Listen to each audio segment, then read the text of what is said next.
sinkhole appeared at the secret base, destroying part of the perimeter. The military launched a drone to understand what had happened, but as soon as the device descended underground, it revealed something no one had ever suspected.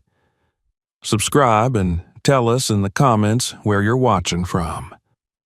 The morning began like countless others on the isolated stretch of desert where the airbase stood, a place so far removed from ordinary life that even the sun seemed to rise differently, dragging its light slowly over the sand as if reluctant to touch the metal and concrete of the military installation. The base had awakened in its usual rhythm, with patrol vehicles already making their methodical rounds and maintenance crews preparing aircraft for the day's operations. The desert air held a cool sharpness that would soon give way to blistering heat, but for now it carried only the hum of distant turbines and the faint clatter of tools from open hangars. Within the perimeter, soldiers took their positions with mechanical discipline, exchanging brief greetings as shifts rotated. Everything had the feeling of predictable routine, the kind of structured monotony that came from years of unchanged procedure. Out on the tarmac, a handful of armored vehicles rested in their designated spots, some awaiting transport, others scheduled for inspection. Nearby, a small training jet stood secured in place, its technicians performing routine checks. Nothing in the scene suggested anything unusual. Nothing hinted at the moment that would fracture the morning and rewrite the day's purpose entirely. The first sign that something was wrong arrived almost imperceptibly, a tremor so faint it could have been mistaken for an engine ignition. A few pebbles skittered across the hard ground, a wrench clinked against a toolbox, and several personnel paused just long enough to glance at their surroundings before returning to their tasks.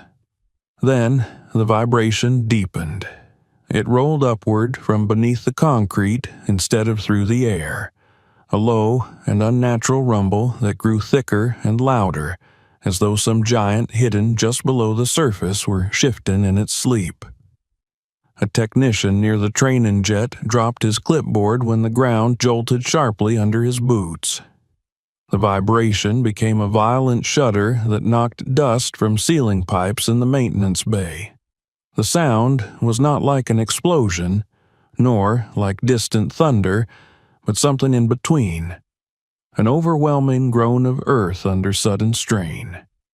In the open area near the parked vehicles, the concrete began to fracture, long hairline cracks racing outward like lightning across a stormy sky.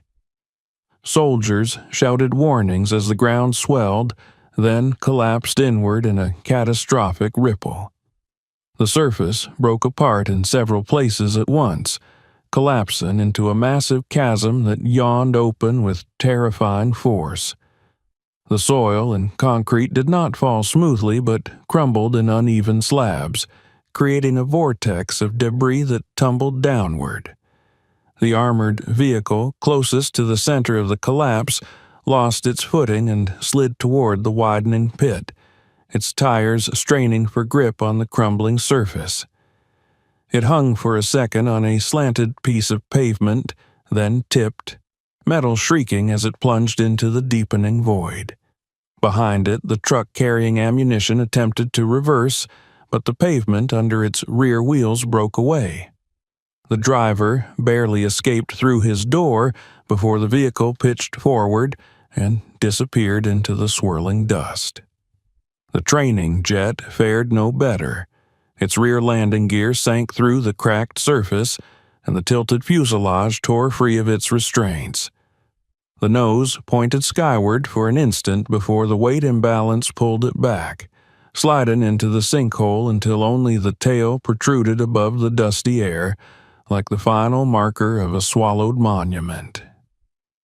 The ground continued collapsing for several long, horrible seconds before settling into an uneasy stillness, leaving behind an immense crater and the faint echo of destruction. The base reacted instantly. Klaxons blared across the complex, red warning lights flashed on poles around the perimeter, and automated alerts flooded the internal communication network. Soldiers rushed into formation as emergency protocols triggered lockdown procedures. Access roads leading toward the collapse zone were sealed within minutes as armored barriers snapped into place. The air filled with the sound of orders shouted over the din, each command carrying urgency, but also the practiced precision of personnel trained to withstand crisis.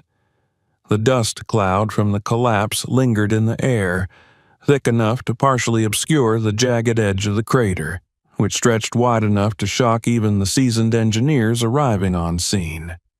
Senior officers converged on the site with the first wave of responders, their vehicles braking abruptly as they reached the unstable perimeter. The crater dominated the landscape like a wound ripped open in the earth. Its edges sloped sharply downward, a chaotic mixture of broken concrete slabs, twisted rebar, collapsed asphalt, and exposed earth. The walls of the sinkhole appeared uneven, some sections collapsing into natural formations, others revealing straight surfaces and metallic elements that had no business being beneath the base. From certain angles, the edges gleamed in the sunlight where metal had been torn cleanly by sudden pressure, not by natural geological forces. Engineers cautiously approached the lip, staying well back from the crumbling edges as they assessed the risk of further collapse. Several sections of the wall displayed disturbingly regular shapes, as though vertical spaces had been carved underground. One of the officers questioned whether the crater had intersected a previously unknown storage space or an abandoned structure from an older phase of the base, but the engineers quickly dismissed that idea. No such chamber appeared in any record. Whatever lay beneath them had not been built by the military. The realization settled heavily among those gathered at the scene. With the dust still trailing through the air, the commanding officer requested immediate deployment of reconnaissance tools. Ground-penetrating sensors were set up, and a compact drone designed for subterranean inspection was prepared for descent. Technicians synchronized its cameras and signal boosters, confirming that the tether line was secured. The device was then lowered carefully into the chasm, its lights casting stark beams across the jagged surfaces. The live feed displayed on handheld monitors revealed eerie layers of broken structure, as if the collapse had peeled back the earth to uncover hidden passages. The deeper the drone traveled, the stranger the formations became. The walls shifted from raw soil and fractured concrete to patterns that suggested deliberate construction. Smooth, vertical lines, symmetrically placed support beams, segments that resembled reinforced tunnel struts. The team exchanged uneasy glances as the drone drifted toward what appeared to be the entrance of a horizontal passage carved into the wall of the sinkhole. The structure was unmistakably artificial, built with a consistency and precision that only human hands and modern tools could achieve. The drone descended further, passing through the opening, its lights illuminating the unmistakable interior of a man-made tunnel. The walls were lined with reinforced supports that looked neither decayed nor aged.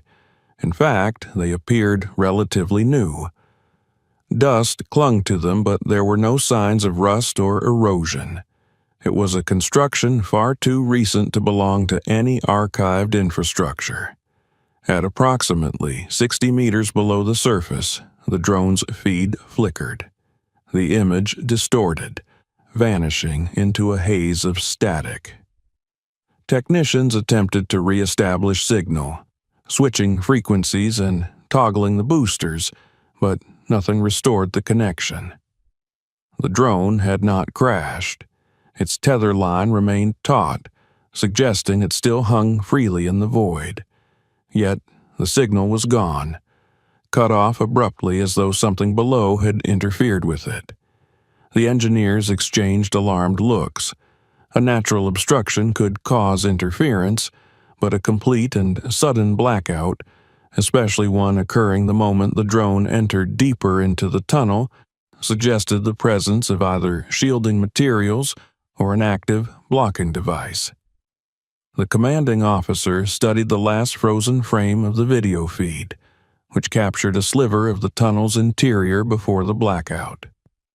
The image lingered with unsettling clarity.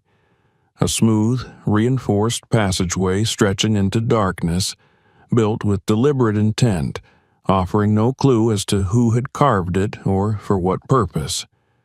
The implications were immediate and troubling. Something was beneath the base, something that no official documentation acknowledged, and the collapse had exposed it only by accident. The decision to send personnel down for a physical inspection came quickly. The scale of the collapse, the mysterious tunnel, and the sudden loss of the drone signal demanded a direct investigation. Already, soldiers were establishing a wider exclusion zone around the sinkhole, ensuring that no unauthorized individuals approached the scene.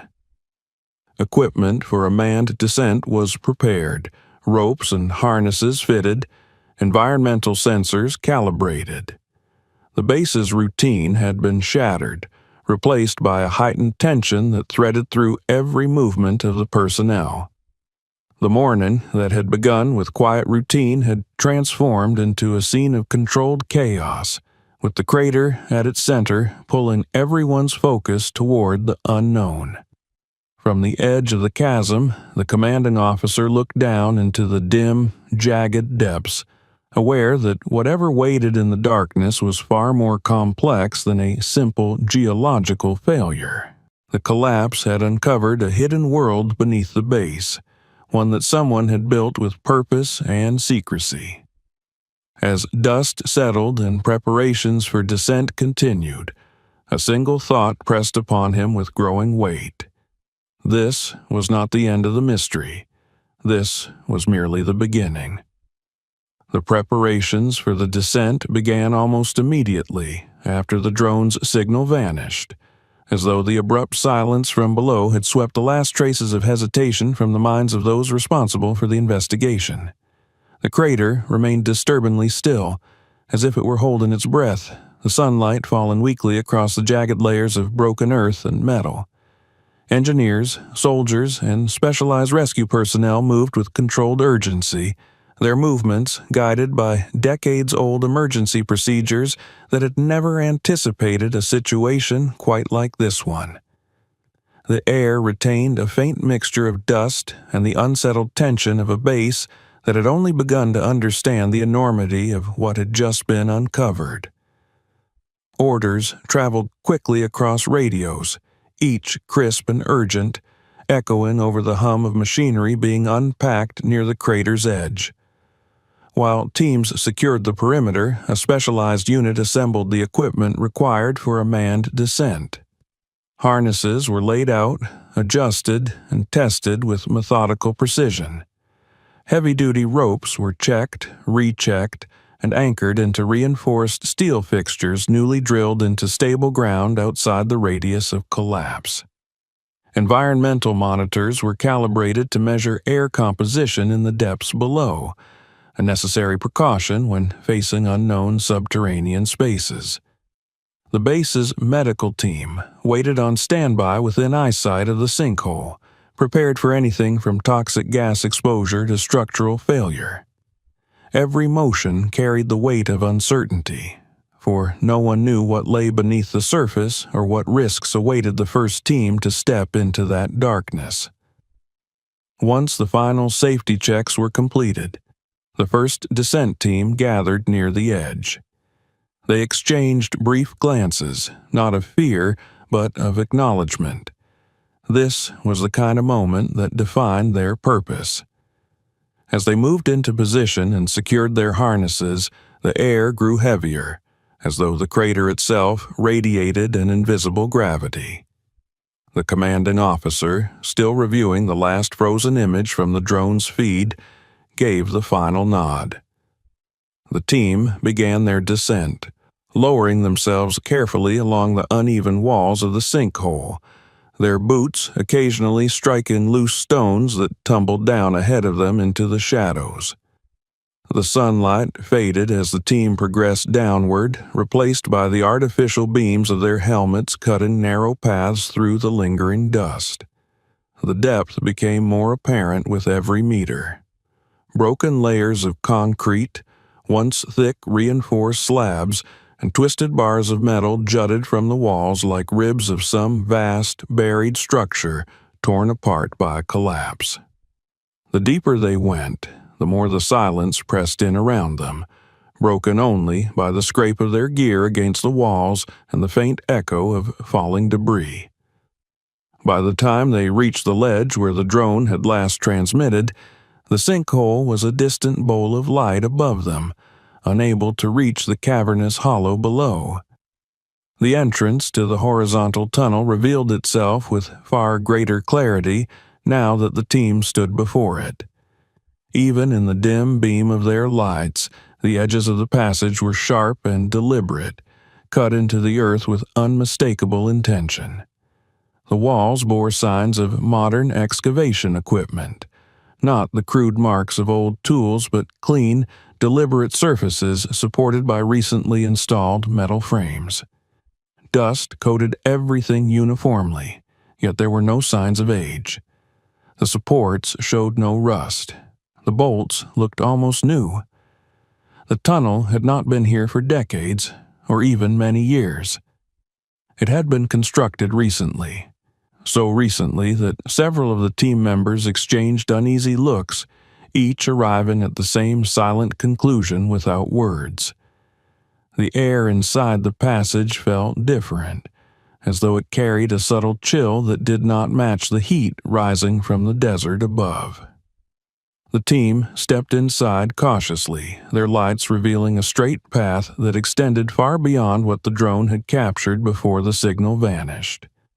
The ground showed signs of frequent use, boot prints pressed into the fine dust, tracks resembling those of narrow cart wheels, and subtle indentations that suggested heavy loads had been dragged or wheeled deeper into the earth. The distribution of dust itself told a story. Some areas were evenly layered, untouched for days perhaps, while others revealed fresh disturbances where movement had occurred more recently. These traces did not belong to animals or natural shifts. They were purposeful human signatures. As the team progressed deeper, the tunnel widened slightly. They observed how the reinforcement beams were arranged with an engineer's logic, installed at calculated intervals to support the weight of the earth overhead. The mere existence of such a structure beneath a military base, without documentation, was astonishing. The team members spoke sparingly, each aware that even a whisper echoed strangely in the confined space. The silence was not merely absence of sound. It felt charged, filled with the weight of secrecy and the sensation of being somewhere no one was meant to enter. It did not take long before they discovered the first hidden chamber. One of the technicians noticed a faintly outlined rectangular shape along the right wall, a surface that did not match the surrounding stone. Closer inspection revealed it to be a concealed panel fashioned from composite material and coated with a thin layer of dust for camouflage. When they pried it open, it swung inward effortlessly, as though it had been maintained recently. Behind it lay a compact room, large enough for several people to work in or store equipment. Shelves lined the walls, holding sealed containers stacked with an almost obsessive sense of organization. No military markings adorned them. Instead, they bore blank labels, or none at all, a detail that immediately raised suspicions. Opening the containers revealed their contents: ammunition boxes filled with rounds of various calibers, industrial-strength tools, oxygen tanks, coiled ropes, and heavy-duty construction equipment. There were portable generators, fuel canisters, and ventilation fans designed for underground use. The equipment was civilian in origin, but the breadth and arrangement suggested more than casual use. Everything implied prolonged activity, foresight, and a large-scale operation executed with secrecy in mind. The discovery lent a chilling validity to the theory that someone had constructed this network deliberately and systematically. The team moved on through the tunnel, their pace steady but increasingly wary. The farther they went, the stronger the impression became that the corridor had served as an artery for continuous movement. The boot prints and wheel tracks continued, sometimes overlapping but consistently directed toward the depths ahead. At certain points, the tunnel intersected with older structures, relics from previous decades of base development. These passages bore the signature of an earlier era, with rusted metal, faded stenciling, and outdated fixtures from forgotten infrastructure projects. The newer tunnel passed through these older cavities seamlessly, incorporating their space when useful and bypassing them when not. Whoever built this system had access to information beyond public or military record, possessing knowledge of obsolete tunnels long lost to official documentation. The air thickened slightly as the team ventured deeper, and the faint hum of machinery stirred in the distance, a sound too controlled to be geological. When they encountered a widening of the corridor ahead, they paused before entering the next area. The space beyond opened into a chamber far larger than the first hidden room, suggesting this was a central point within the network. The walls were lined with black cables running in parallel, feeding into portable generators placed atop reinforced platforms. Papers, tools, and bits of packaging littered the floor as though abandoned in haste. The room had clearly served as an underground operations center. Maps and diagrams were affixed to the walls, illuminated by the team's flashlights. As the lights passed over them, the outlines of strategic routes became visible, paths marked in red, blue, and black, some forming concentric reference points around the perimeter of the very base above, others reaching outward toward sectors that were unmistakably part of the restricted area belonging to the notorious Zone 51. The maps were detailed, containing topographical indicators, estimated sensor locations, and notations regarding geological density in certain regions. It did not take long to notice that the tunnel they now stood in was drawn on several maps, marked as a primary approach route toward one specific location within the adjacent restricted zone. Papers scattered across makeshift desks showed calculations of load-bearing capacity, depth measurements, air circulation plans, and notes related to excavation progress. Some carried signs of repeated revisions, lines crossed out, new measurements scribbled in the margins. It was evident that the builders had adapted their plans again and again as they worked deeper, adjusting for unexpected rock formations or changes in soil consistency. This was not the work of amateurs or casual trespassers. It was a carefully orchestrated operation, executed by individuals who possessed both technical knowledge and a clear, unwavering objective. As the team continued to explore this underground command point, they realized the operation must have involved multiple people working systematically for months. The network of tunnels, the hidden storage rooms, the improvised command center, and the meticulous notes all pointed to a level of planning that rivaled military operations. Yet, the absence of any official record meant these builders were acting entirely outside the law, beneath the feet of one of the most secure military installations in the country. The deeper truth was beginning to emerge, unsettling and undeniable. Someone had not simply created a tunnel beneath the airbase. They had carved a pathway aimed directly toward one of the most restricted and secretive facilities in the United States. The discovery of this base of operations added overwhelming weight to the mystery, raising the stakes for whatever the team might find next. The team members exchanged glances that revealed the same growing awareness. This tunnel was not an isolated act. It was a deliberate attempt to infiltrate a place not meant to be entered, a place that had been shielded for decades by secrecy, speculation, and layers of defense.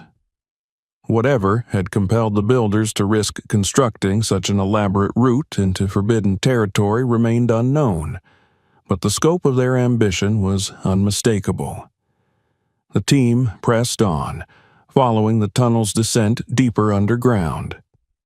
The sense of danger sharpened not just because of the physical risks of collapse or structural instability, but because they now walked through a structure that represented a direct violation of national security. The mystery from above had led them here, and the path ahead promised only more disturbing revelations. The collapse of the ground had exposed not just a sinkhole, but the threshold of a hidden world carved in defiance of every barrier meant to keep intruders out. The deeper they went, the clearer it became that this discovery was neither accidental nor isolated. It was part of something far greater, and the truth of it waited in the dark ahead. The deeper the team moved into the tunnel, the more the atmosphere changed around them. What had begun as a cautious descent into a damaged cavity beneath the base had turned into a journey through a hidden structure of staggering ambition. The air grew denser, not with dust alone, but with the weight of secrecy, the sense that every new corridor they entered had been created with a purpose no one had anticipated at dawn that morning. Their lights pierced the darkness ahead, revealing only narrow cones of vision, while everything outside those beams felt watchful and alive. The silence, broken only by the faint hum of machinery carried from somewhere deeper in the complex, gave the impression that the builders of this place had only just stepped out, leaving their work unfinished but not abandoned. The team reached a section of the tunnel where the walls curved more gradually and the ground beneath their boots sloped downward in a smooth, engineered gradient. This was no accidental shape. It reflected an understanding of load distribution and stress, the kind of calculation that came from someone who knew how to carve tunnels that could withstand significant pressure. Yet, as they continued forward, they entered a stretch where the tunnel's structural regularity abruptly fragmented. The smooth surface of the walls gave way to jagged breaks where beams had bent inward or snapped altogether. Large sections of compacted earth had spilled into the passage, some piled high enough to force the team to step over debris or squeeze through narrow gaps. The air felt heavier here, tinged with the smell of disturbed soil and exposed minerals. It became clear that they had reached the area directly beneath the sinkhole. The devastation of the collapse expressed itself in the twisted remains of the tunnel's supports. Metal beams that once stood vertical had buckled under the weight, some folded into grotesque shapes, others torn free entirely and scattered along the floor like discarded limbs. The ground above had sheared downward with such force that entire sections of the ceiling had broken loose, leaving only remnants of what had once been a carefully reinforced corridor. The team paused here, taken in the sight. This was the point at which the tunnel's designers had made their fatal miscalculation. The widening of the chamber, begun without reinforcing the surrounding earth adequately, had triggered a chain reaction. The supports had not been designed to handle the enormous strain created by the expanding cavity, and the ground overhead had collapsed with crushing finality. From where they stood, the faint edge of sunlight filtering down from the distant sinkhole above reminded them just how fragile the barrier between the surface and this subterranean world could be. The collapse, though catastrophic for the base, had been merely the byproduct of a hidden project much larger in scale. Had the builders managed to reinforce the chamber correctly or pace their excavation more cautiously, the base might never have discovered what lay below. The thought lingered in the minds of the team as they surveyed the ruined section with a mixture of awe and unease. The collapse had stopped the builders, but it had also brought their work into the light. Beyond the ruined section, the tunnel widened into a different kind of passage, one that bore signs of being carved around pre-existing structures. The walls transitioned from newer smooth surfaces to older, rougher textures marked with discoloration and faint paint patterns worn over time. The team's lights revealed metal struts corroded with age, bricks chipped and discolored, and conduits running unevenly along the walls in ways that no modern engineer would design. These were remnants from an era long past, perhaps dating back to the height of the Cold War, when the military had constructed extensive underground networks for infrastructure that had later been sealed, abandoned, or forgotten. The team moved cautiously through this patchwork of old and new. The older structures intersected with the new tunnel at irregular intervals, creating a labyrinthine mixture of temporal layers. In some places, the new excavators had simply broken through old walls, leaving jagged outlines that revealed forgotten spaces behind them. In others, they had incorporated old chambers directly into their design, using them as shortcuts or natural expansions in the network. The careful choice to integrate these long-lost passages rather than avoid them suggested access to historical schematics that were no longer part of the base's active archives. Whoever built this network knew more than any civilian should know, and possibly more than many within the military itself. As the team ventured deeper into one of the larger intersecting chambers, they found signs that the builders had turned this place into a central hub. The ceiling rose high above them, forming a vaulted dome supported by heavy crossbeams. A faint but noticeable scent of fuel and electricity hung in the air. The floor showed patches where tools had scraped, where heavy equipment had been dragged, and where footprints, countless footprints, had passed. Against the far wall stood portable generators, some still warm, their cables snaking outward like veins across the floor. Fuel cans lay nearby, some half full, others empty.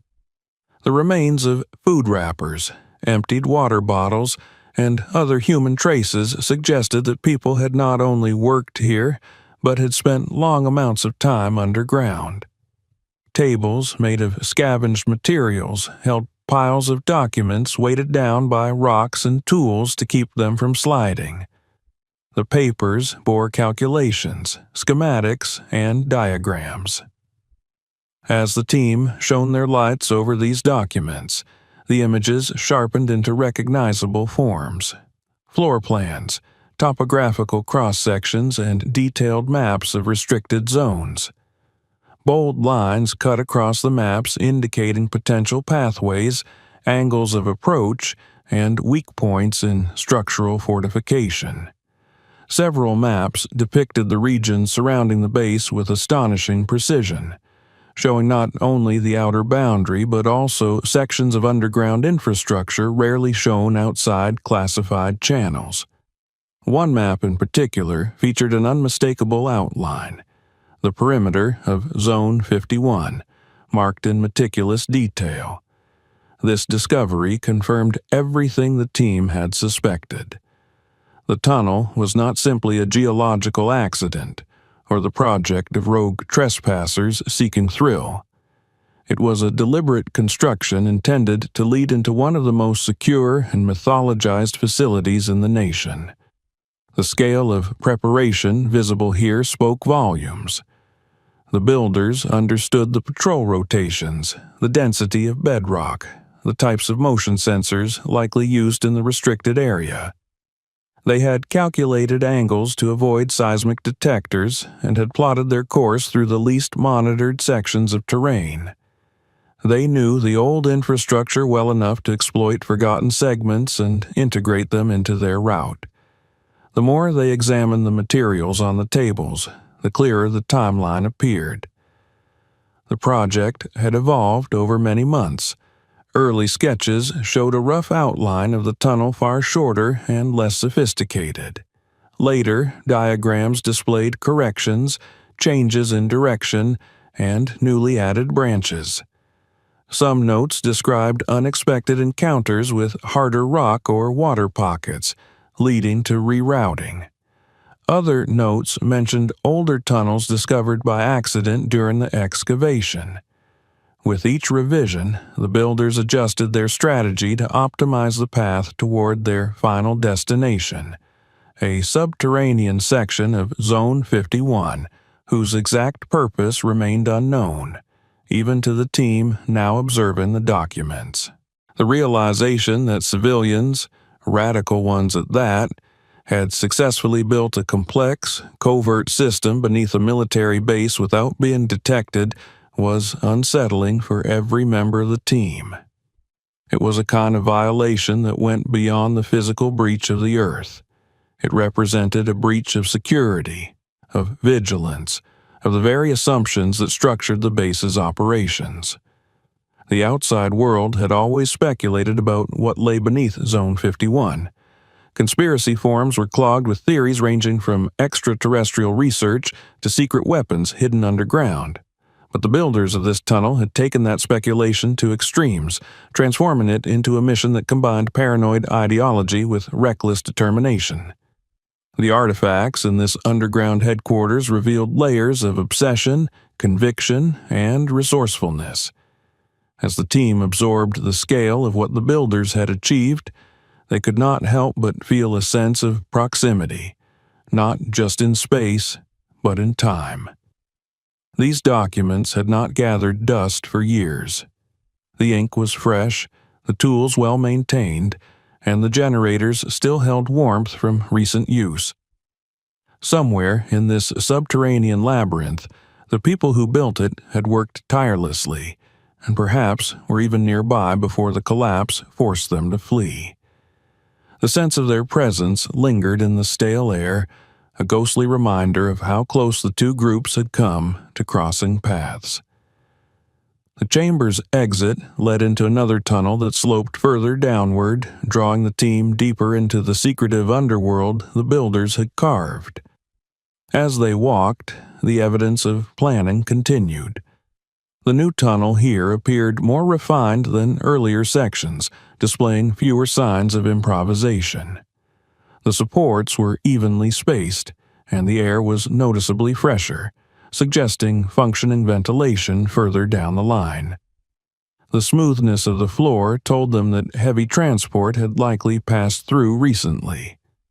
The team members could not ignore the sensation of being watched, not by people, but by the intentions embedded in the very stone and metal around them. Every beam, every reinforced segment, every cable felt like a voice whispering in the dark. Someone intended to go much deeper than this. The tunnel grew warmer as they advanced, the hum of machinery becoming more consistent.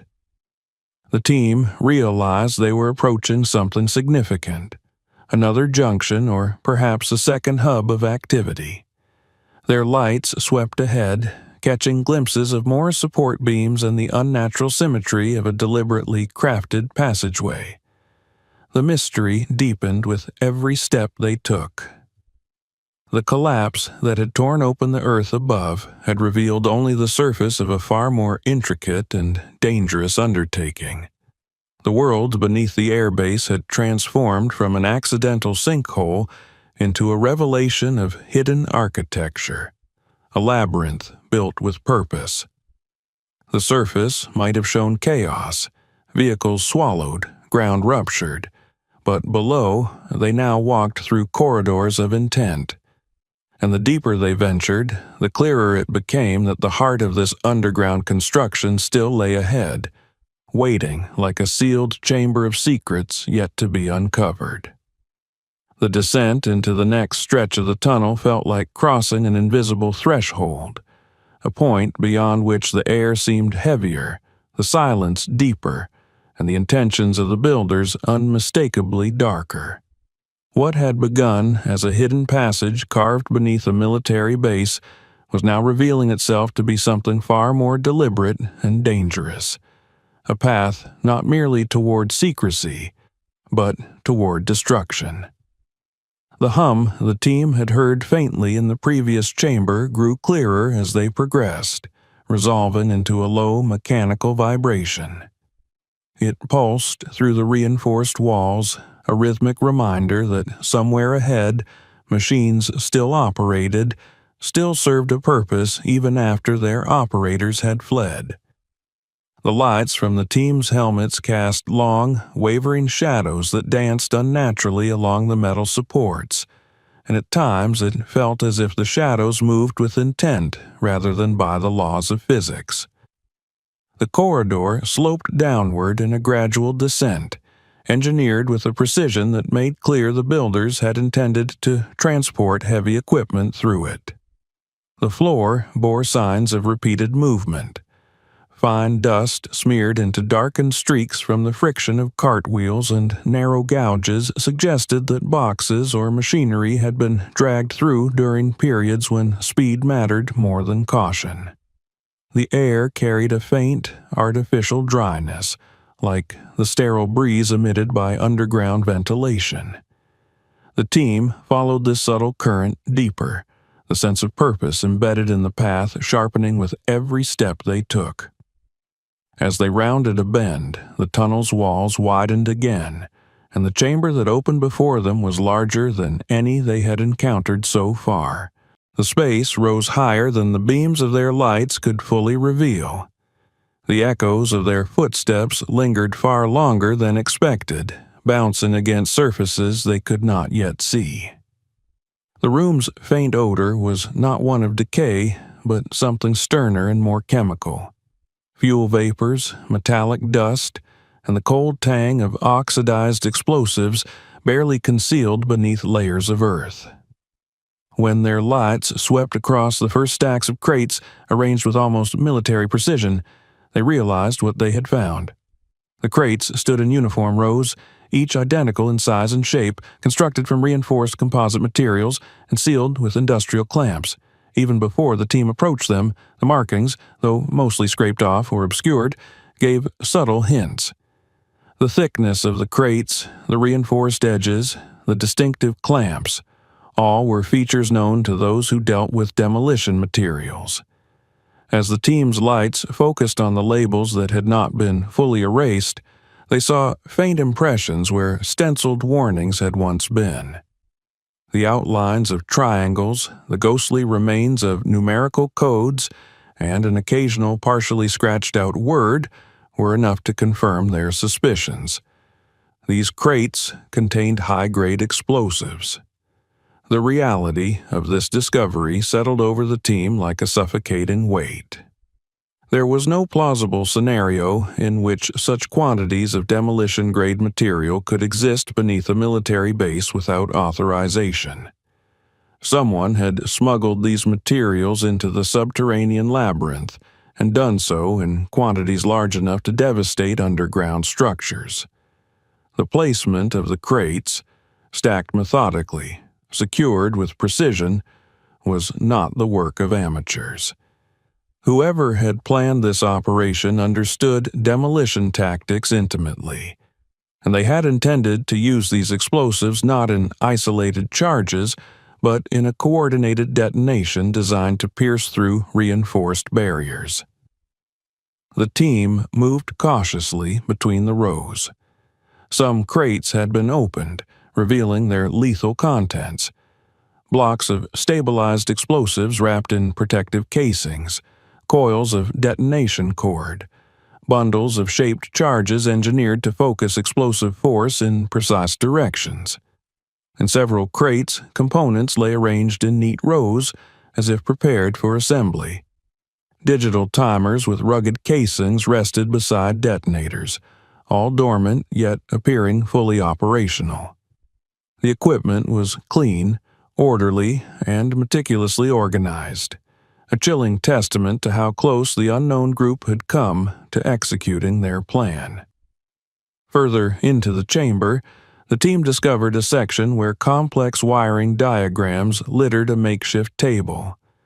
The papers were covered in hand-drawn lines illustrating blast patterns and shockwave behavior, annotated with detailed calculations. Red arrows indicated the intended direction of concussive force. Blue lines marked structural weak points. Several sketches depicted the same target from different angles. A thick concrete wall reinforced with steel mesh and interconnected beams. The target was drawn repeatedly, each time with notes about angles, charge placement, and predicted breach dimensions. It was clear this wall was not part of the tunnel network but belonged to an entirely different structure deeper underground. Cross-referencing the map pinned beside the diagrams with their own knowledge of classified infrastructure, the team realized with dawning disbelief that the wall in question was part of the underground perimeter of Zone 51.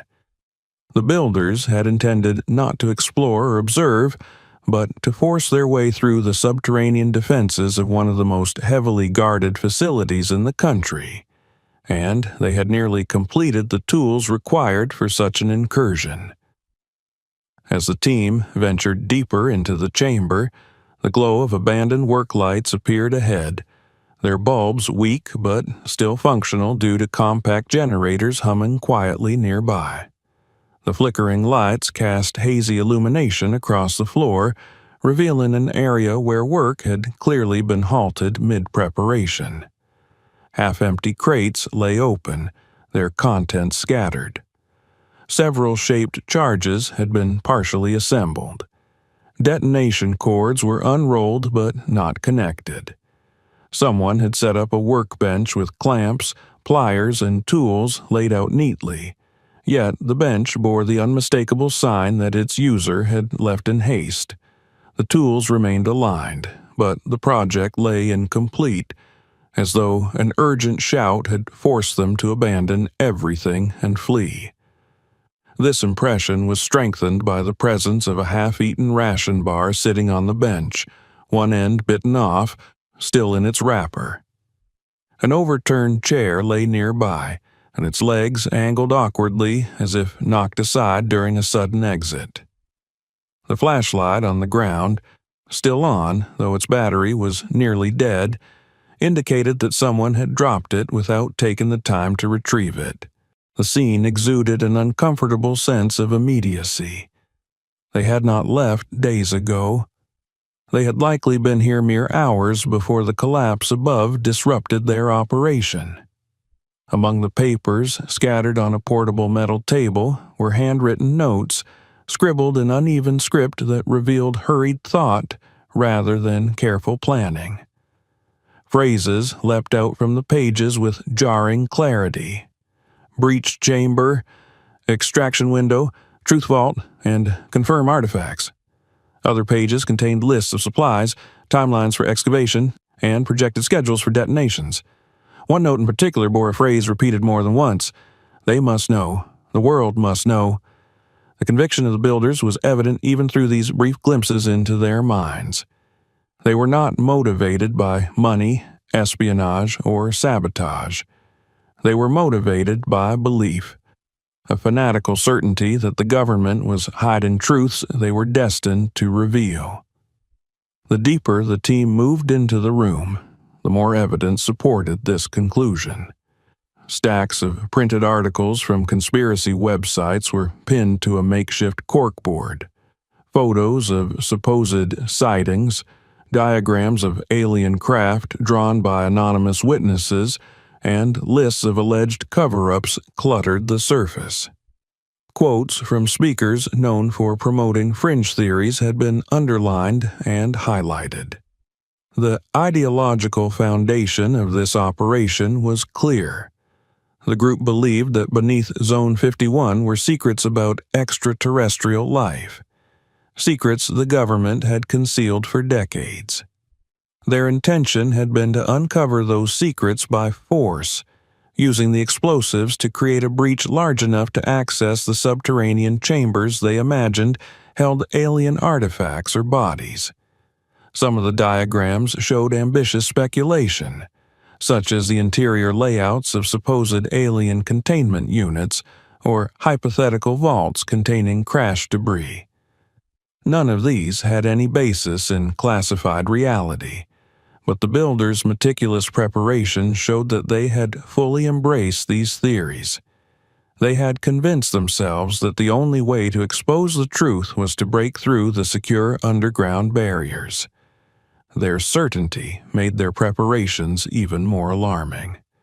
They had been willing to risk massive damage, potential casualties, and a catastrophic breach to achieve their ideological goal.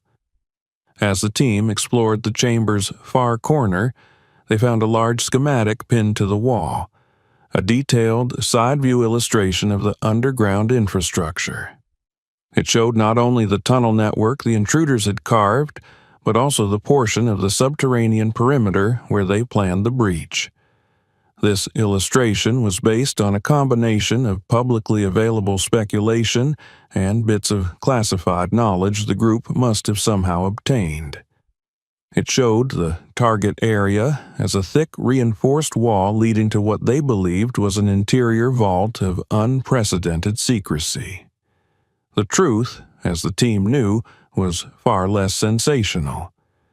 They recognized the section of the diagram and understood that the real space beyond the wall housed old archival storage areas, maintenance tunnels, and sealed-off laboratories from decades past.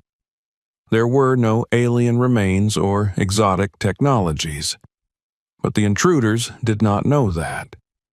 They had projected onto that space all the fantasies their movement had cultivated over years of online forums and clandestine meetings. Their breach would not have uncovered extraterrestrial mysteries. It would have resulted in destruction and chaos. The thought lingered heavily among the team as they stood in that chamber. The explosives would have cracked open structural sections not designed to withstand inward assault. Debris could have cascaded into adjacent areas, crushing old support systems and potentially causing collapses beyond the target zone. If the builders had succeeded, the consequences could have ranged from localized cave-ins to catastrophic structural failures affecting the integrity of the entire subterranean complex. The sensation of standing in the midst of such potential devastation left the team chilled. They had entered this tunnel expecting danger, but not this magnitude of threat, nor this kind of misguided fervor. The intruders were not military-trained operatives or foreign agents. They were civilians driven by ideology, radicalized by the belief that the government was hiding the truth from humanity. And, despite their lack of formal training, they had managed to build something that came dangerously close to breaching a restricted military zone. In the dim light of the chamber, amid crates of explosives, incomplete devices, and scattered remnants of hurried departure, the team recognized the full scale of what they had stumbled upon. The collapse above had halted the operation, but only by chance. Had the tunnel not given way, the builders might have completed their preparations and carried out the largest unauthorized subterranean incursion in the base's history. The team remained silent for several long moments, the gravity of the discovery settling into their bones. The machinery still hummed, the abandoned work lights flickered, and the air felt close and heavy, as though saturated with the intent left behind by those who had fled. The team knew that they had to continue deeper, that this chamber was not the end of the tunnel, but merely another waypoint in a path leading toward a confrontation with something even more complex. The minds behind this operation, the ideology that drove them, and the full extent of the threat they represented. The silence that settled over the chamber after the team finished examining the explosives felt heavier than the earth pressing down above them. The hum of the generators, the faint flicker of the dying work lights, the stale air, everything contributed to the suffocating realization of how close the base had come to facing a catastrophe engineered not by a foreign power or a rogue military faction, but by civilians driven by obsession. As the team moved away from the explosives room, no one spoke for a long while. The enormity of what they had found shadowed their steps, and every light beam cast across the tunnel walls seemed to reveal more evidence of a conspiracy that had been meticulously planned and executed beneath their feet. The tunnel ahead narrowed slightly, then curved, leading into a sloping passage that bore far fewer signs of collapse. The floor showed tracks that were clearer, less buried beneath dust, as though traffic here had been more frequent and more recent. Scattered footprints appeared in clusters, some deep and sharply defined, others fading into softer impressions. These overlapping patterns suggested numerous individuals had traveled this way repeatedly, forming a well-established path through the network. In places, the dust was disturbed in broad, sweeping arcs, the kind made when heavy objects are dragged or wheeled through with urgency. Each trace told a story of movement and purpose. No part of this tunnel had been idle. The deeper the team progressed, the more artifacts of everyday human presence they encountered. A strip of cloth snagged on a protruding beam, a broken clasp from a backpack, a discarded multi-tool lying near the wall. Someone had dropped a flashlight battery, which had rolled into a small crevice where it had lain undisturbed. Scattered debris formed a mosaic of habits and routines, the residues of long nights spent underground. Nothing here belonged to someone making a single reckless intrusion. Everything pointed to months, perhaps even more than a year of continuous work. The team followed the slope until it leveled into another broad chamber, though smaller than the explosives room. This space, however, bore an entirely different character. Rather than stacks of crates and diagrams for demolition, it was crowded with personal items and supplies that suggested people had used it not just as a workspace, but as a base of operations where they spent extended stretches of time. Sleeping rolls lay in the corners, still flattened as if they had been used recently. Pile after pile of empty water bottles formed small clusters abandoned hastily. A few aluminum food wrappers lay scattered, their edges torn open with impatience. There was even a portable stove, cooled and dark, but still smelling faintly of something chemical and artificial. A mug sat beside it, half filled with a liquid that had long since dried into a sticky smear. Everything in the room told the story of people who had not simply worked here. They had lived here. They had eaten underground, slept underground, planned and argued and scribbled ideas underground. The walls bore scratch marks where someone had repeatedly pushed furniture or equipment against them. In another corner, a stack of notebooks sat half-toppled over, pages bristling with handwritten notes.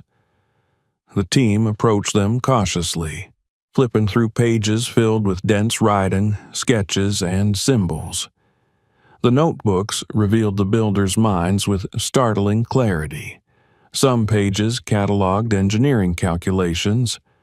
Others contained hand-drawn maps of the tunnels, but integrated among these were deeply personal entries, fragments of thought, conviction, and paranoia. One notebook contained an entry written in hurried strokes, describing how the tunnels were the only way to bypass government surveillance. Another page held a manifesto-like statement. If we do not act, humanity will never learn what they hide beneath the desert. There were references to group meetings, secret gatherings, coded communication channels, and discussions about avoiding detection. It became tragically clear that the people behind this operation were not hardened criminals or trained infiltrators. They were ordinary individuals who had drifted far from reason, pushed by conspiracy-driven ideologies into believing that they had a moral obligation to expose secrets that did not exist. Their writing revealed fear. Fear of being discovered, fear of betrayal, fear of the government's imagined power. But it also revealed a shared sense of destiny. They saw themselves as heroes of a cause, compelled to risk everything for a truth they had convinced themselves was hidden behind the walls of the restricted zone. The team continued through the room, collecting samples and scanning for anything that might identify the individuals involved. They found pieces of clothing with worn tags, personal hygiene items, fragments of packaging from common stores, and scribbled shopping lists tucked between pages of a notebook. There was not a single item of military-grade equipment. Everything was store-bought or improvised. The radios they found were inexpensive civilian models. The headlamps and batteries were of the type sold in camping supply stores. Even the survival tools were mass-market products. Nothing indicated professional training or sophisticated backing. They were simply resourceful individuals driven by obsession. The room also contained large bags with excavation tools, shovels caked in dried earth, rock hammers, chisels, and pneumatic drills powered by portable compressors. Several tools lay scattered on the floor near the tunnel leading deeper underground. Their placement suggested they had been dropped suddenly, perhaps at the moment the collapse above occurred. The suddenness of their abandonment reinforced the impression that the group had fled in panic, realizing that the cave-in had exposed their entire operation.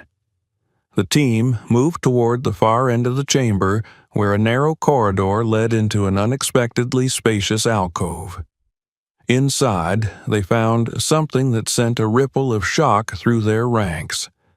Against one wall stood a tall corkboard covered in pinned documents and printed pages. The papers were arranged in chaotic clusters, connected by strings and tape, forming networks of ideas resembling a conspiracy theorist's map of the universe. The closer they looked, the more disturbing the web became. The pinned documents included news clippings about alleged sightings near the base, blurry photographs of lights in the sky, grainy images purporting to show spacecraft, and heavily annotated printouts from fringe websites discussing theories about extraterrestrial life. Some papers contained transcripts of interviews with supposed witnesses. Others featured diagrams of alien anatomy, drawn with speculative imagination rather than scientific knowledge. Each piece connected to another with strings that formed lines radiating outward from a central pinned phrase, "Secrets buried below." The team stared in silence at this visual representation of the ideology driving the entire operation. There were notes about government suppression and deep underground vaults, all written in escalating handwriting, as though the writer had grown increasingly convinced of their mission. Some pages contained warnings. "We are running out of time. They cannot silence the truth forever," and "We must reach the vault before they relocate everything." These were not the thoughts of cold, calculated infiltrators, but of people who had descended deep into paranoia. The team understood now who they were dealing with. These were not spies. These were not saboteurs. They were zealots, radicalized civilians who believed they were fighting for humanity's right to know. Their actions were not driven by malice but by a distorted sense of purpose. And it was that sense of purpose that made them so dangerous. The next discovery came from a table tucked against the wall, where several digital devices lay in a tangled mess of wires and battery packs. Laptops, some with cracked screens, displayed folders named in cryptic sequences. Cameras stored images of tunnel sections and sketches referring to deeper parts of the restricted zone. There were flash drives, external hard drives, and memory cards labeled with markers such as proof_01, vault_entry, and evidence. But when the team opened the files, they discovered nothing but photos of blurry lights, distant aircraft, and vague silhouettes. The builders had believed they were uncovering definitive proof of extraterrestrial secrets, but their evidence was nothing more than ambiguous images fueled by confirmation bias. Yet, despite the lack of real proof, their conviction had only grown stronger. The team continued to compile information as they moved through the alcove. One corner held a metal cabinet containing additional records, meeting notes, timetables, and logs referencing excavation shifts. The logs indicated a systematic rotation of individuals, each taking turns digging and reinforcing tunnels. This operation had required not only conviction, but organization. The logs suggested the group had started with a small cluster of members and expanded as the work progressed. There were references to new volunteers joining, some messages written in encouraging tones, a community built around a shared mission. The final section of the chamber revealed a hidden compartment beneath a floor panel, concealed so cleverly it almost escaped notice. When the team lifted the panel, they found a set of documents sealed in a waterproof pouch. These pages contained perhaps the most vital information the group had guarded: plans for future expansion. One page revealed a sketched map of 3 additional tunnel routes, each aimed at different locations around the perimeter of the restricted zone. The lines were marked Phase 2, Phase 3, and Phase 4. Some sketches were mere outlines, but others showed partial digging schedules and intended entry points. The realization that the tunnel they had uncovered represented only the first stage of a larger network caused a heavy silence to settle over the team once more. This operation had only narrowly been prevented. The collapse had been an accident, a miscalculation on the builder's part, but without it, they would have continued burrowing deeper, expanding their access points and potentially creating breaches in other sensitive locations. The scale of their ambition was far greater than they had initially feared. With each discovery, the team pieced together the psychological and logistical portrait of the group. They saw civilians who had lost themselves in the depths of their own theories, who had poured their time, money, and energy into an operation they believed would expose truth to the world.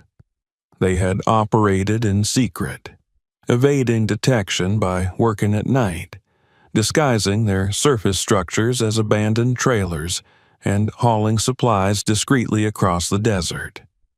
They had no military support, yet they had built something that nearly altered the course of national security. The team members felt a growing weight in their chests as they looked around the alcove, the cluttered evidence of a mission that had spiraled far beyond reason. They could not help but wonder what had driven these civilians to such extremes. Had they been motivated by fear, by hope, by some promise whispered among like-minded friends? Or had they descended into the depths of their own imaginations until the line between reality and fiction had blurred beyond recognition? The quiet in the chamber thickened as they took stock of the overwhelming evidence. These tunnels were not just pathways carved through stone. They were manifestations of belief. Dangerous, misguided belief that had almost resulted in catastrophic consequences. The group had not acted out of malice toward the base itself, but out of fervor to expose imagined truths buried underground. Their misguided dedication made them unpredictable and potentially capable of attempting another incursion if given the chance. With that unsettling thought, the team prepared to move deeper into the tunnel system. For despite everything they had found so far, they knew there was still more ahead, more chambers, more evidence, and perhaps the final answers about the group's actions. And somewhere beyond the next turn, the consequences of this underground world would continue to unfold, revealing not only the scope of the attempted breach, but also the lingering danger that escaped into the desert when the group fled in the wake of the collapse. The realization that the tunnel network extended far beyond the first chamber weighed heavily on the team as they prepared to advance into the remaining sections. The documents they had uncovered, the sketches marked Phase 2, Phase 3, and Phase 4, revealed an ambition so sweeping that it chilled even those accustomed to dealing with threats against national security. The scale of the operation was far greater than the team had imagined when they first stepped into the sinkhole. What had seemed at the start like a rogue excavation driven by a handful of obsessed individuals had now revealed itself to be a coordinated, long-term effort involving dozens of people working in secret toward a shared and dangerously misguided goal. The air in the tunnel felt thicker as they moved forward, almost as though the network itself resisted their discovery, reluctant to relinquish the secrets that had been carved into its bones. The tunnel stretched ahead, its path marked by footprints, smudges of dirt, and careful reinforcement that showed how deliberately the group had shaped it. The team passed through sections where beams had been newly installed, still bearing flecks of shiny metal at their joints. Other beams were older, dusted with the residue of months of work and faint traces of human touch. The lights from the team's helmets glinted off bolts that had been tightened meticulously with the same dedication a craftsman might bring to a labor of passion. That sense of obsessive intent clung to every surface, every shadow, reminding them of the fanaticism that had shaped this hidden world. It had been carved by hands driven not by orders, but by conviction. The path narrowed again, then opened into a corridor that showed signs of greater stress. Cracks ran along sections of the ceiling and walls, indicating where the earth had pressed harder than the builders anticipated. Scattered debris suggested the intruders had attempted to reinforce these areas, but had been forced to abandon the effort midway. Loose soil and fragments of rock littered the floor, requiring the team to move carefully as they pressed deeper into the network. They were acutely aware that the collapse above had destabilized portions of the tunnel system, and every sound of shifting earth echoed like a warning. Eventually, after a steady descent, the team reached a junction where the tunnel split in several directions. The left path had partially collapsed, its entrance blocked by fallen earth that was too precarious to clear without risking further destabilization. The right path was narrow, unfinished, and littered with unused materials. Bags of cement, metal rods, and wooden braces that had not yet been installed. The central path, however, was more developed. Its walls bore signs of wear from repeated contact, and the footprints leading into it were significantly more numerous. It was clear that this was the route the builders had used most frequently, and the team chose to follow it. The tunnel opened into a chamber larger than any they had encountered so far, a vast underground space carved with surprising architectural ambition. The ceiling rose high above them, supported by thick columns of reinforced concrete the intruders had poured themselves. The walls bore layers of geological strata, interrupted by patches of artificial reinforcement. It was a crude fusion of natural cavern and human construction, and it radiated an eerie sense of temporary permanence, as if the builders had intended it to serve as the heart of their operation. The air inside felt heavy and cold, and the buzzing of machinery from a distant corner reverberated against the vastness of the chamber. The team spread out to examine the space. Along one wall, several portable floodlights stood arranged in a row, though only one remained on, its beam flickering weakly in the dimness. Workbenches were scattered around the room covered in tools, spare parts, and half-finished devices.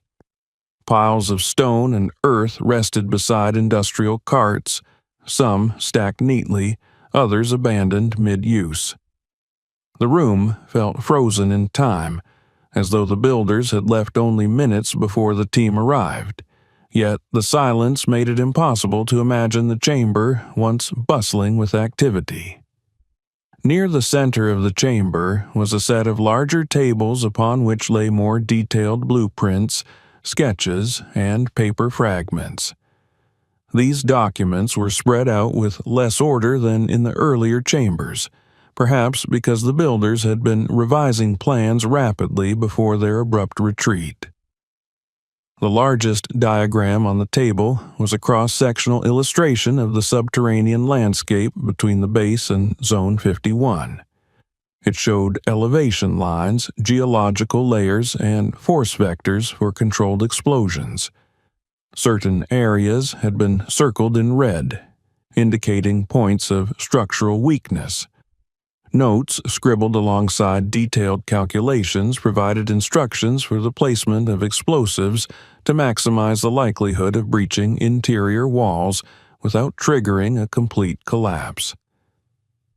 The team studied the diagrams intently, recognizing the unprecedented threat these plans represented.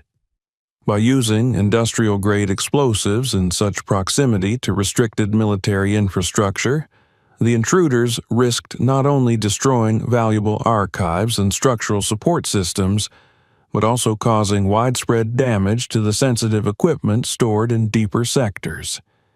Had the builders succeeded, the resulting destruction might have compromised the very security of the region, creating gaps in the protective layers that shielded the restricted zone from unauthorized intrusion. It had not been a misguided attempt to uncover harmless secrets. It was an ideologically motivated act of intrusion that could have triggered a disaster. As the team examined the central chamber, the gravity of the situation grew clearer. They found maps detailing not only the original tunnel, but also rough plans for additional networks that branched away from the main route. These plans outlined excavation points at distant locations, some miles from the base, intended to serve as alternative entry points into the restricted area. Some were partially developed, indicated by subtle markings on the walls and ceilings of adjacent tunnels.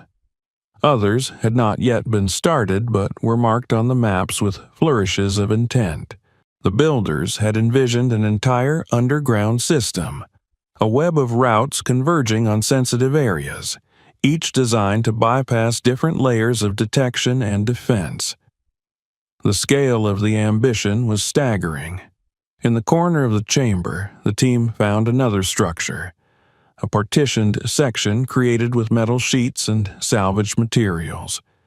Behind this improvised barrier, they discovered a space that appeared to have been used as a private meeting area or command station.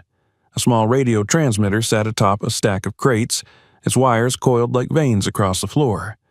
Nearby, a folding table held a large binder filled with typed pages mixed with handwritten annotations.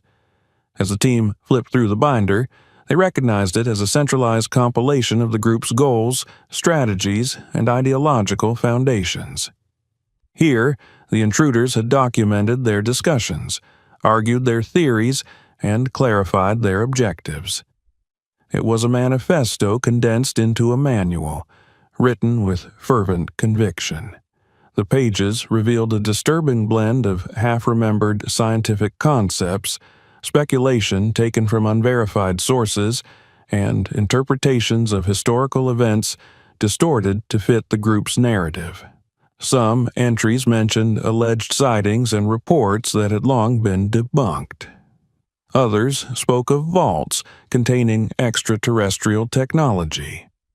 There were claims that the government had reverse-engineered alien spacecraft and stored the remnants deep underground. These ideas had fueled their determination and shaped their plans for breaching the subterranean perimeter. The binder outlined multiple phases for the operation, including excavation, reinforcement, infiltration, and eventual extraction of evidence. It all pointed to a group so deeply embedded in their beliefs that no amount of rational information could have dissuaded them. One section of the binder contained communication logs between the group members. These logs referenced recruitment of new volunteers, coordination of excavation shifts, and strategies to avoid detection by satellite surveillance. The group had communicated through encrypted channels and used coded language to describe their progress. The logs also revealed tensions within the group, disagreements about tunnel placement, concerns about structural stability, and fears that their operation might be discovered prematurely. The collapse above must have felt like an inevitable disaster to them, confirming their fears and prompting their sudden flight. Realizing the significance of the binder, the team secured it carefully. It held not only insight into the group's ideology, but also potential evidence that could assist in identifying and locating its members. The binder's final pages contained a section labeled Contingencies, listing escape routes, fallback locations, and alternative methods of infiltration should their primary tunnel be compromised. The implications were chilling. The group had considered multiple ways to continue their mission even if discovered. They had planned to regroup, rebuild, and try again. As the team continued through the central chamber, they found evidence that the builders had attempted to establish secondary access points. Narrow passages branched off in various directions, though many were still in early stages of excavation. These unfinished tunnels revealed the group's ambition to create redundancies in their network, ensuring that if one tunnel failed, others would remain viable.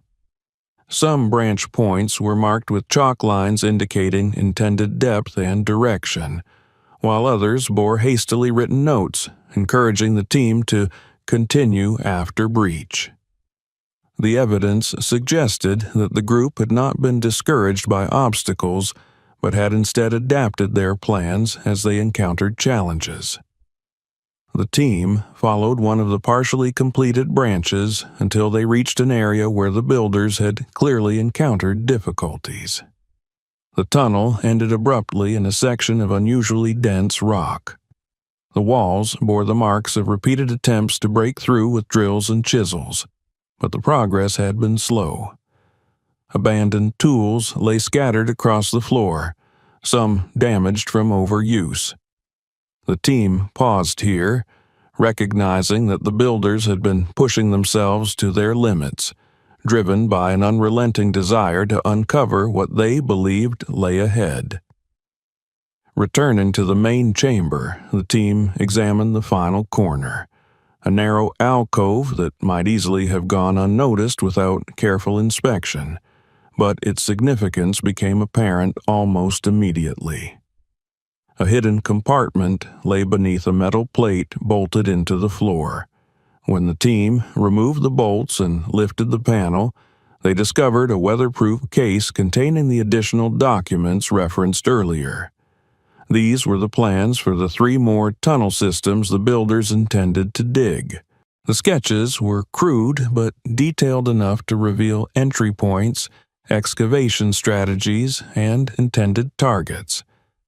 They also included notes expressing hope that these tunnels would be proof of concept, a phrase that revealed the builders' intention to continue probing deeper into the restricted zone, regardless of risk or consequence. The team knew that securing this evidence was critical. These plans represented future threats, attempts that could still be carried out by the individuals who had abandoned the tunnels. The collapse had halted them for now, but nothing in the documents suggested they had given up. Their writings spoke repeatedly of resilience, of continuing until the truth was revealed. These were people who would retreat only to regroup, and the team understood that unless they were identified and apprehended, the threat would linger like a shadow beneath the desert. With the chamber thoroughly examined, the team prepared to begin the process of neutralizing the tunnel system. They knew it would require careful coordination. They had to ensure that the explosive materials were safely removed, the reinforced structures systematically dismantled, and the tunnels collapsed in controlled sections to prevent further underground instability. The team contacted the surface to request reinforcements, demolition experts, structural engineers, and additional personnel. They relayed the significance of what had been discovered and emphasized the need for immediate action. There could be no delay in securing the site. In the following hours, teams began arriving to assist in the complex task of clearing the tunnels. The explosives were cataloged, neutralized, and transported to secure containment areas. The diagrams, binders, notebooks, and digital devices were gathered as evidence, each item carefully packed to preserve its forensic integrity.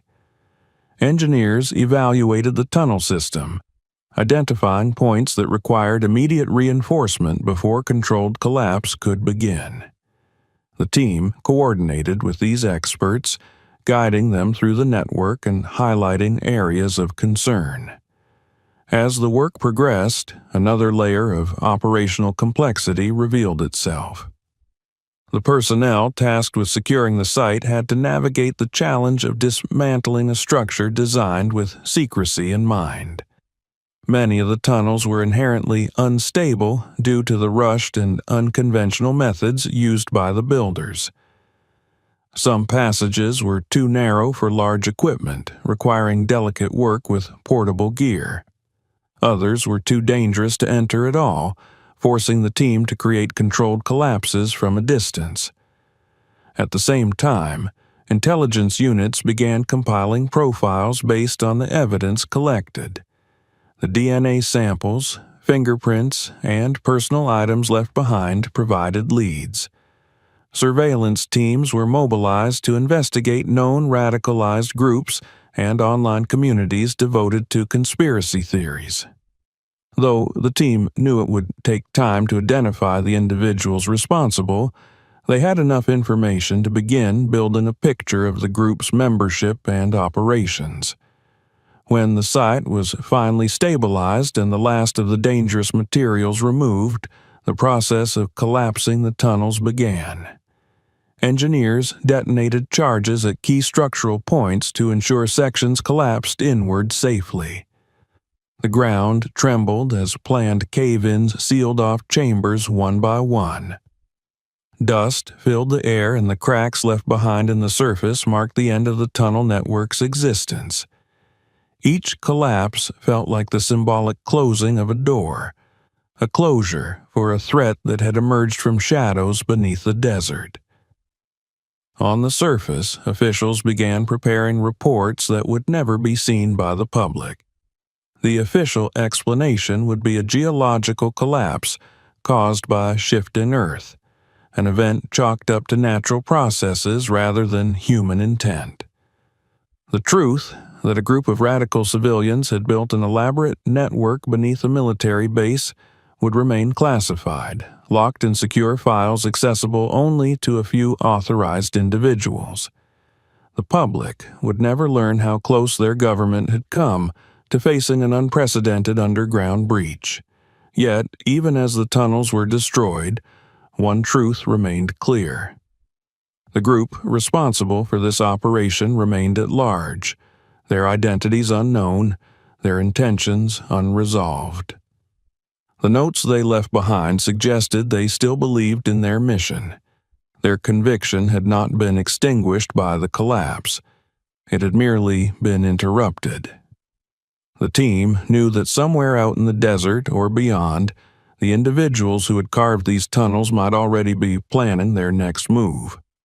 As the last section of the tunnel system fell silent beneath tons of crushed earth and reinforced debris, the magnitude of the discovery lingered in the minds of those who had walked its corridors.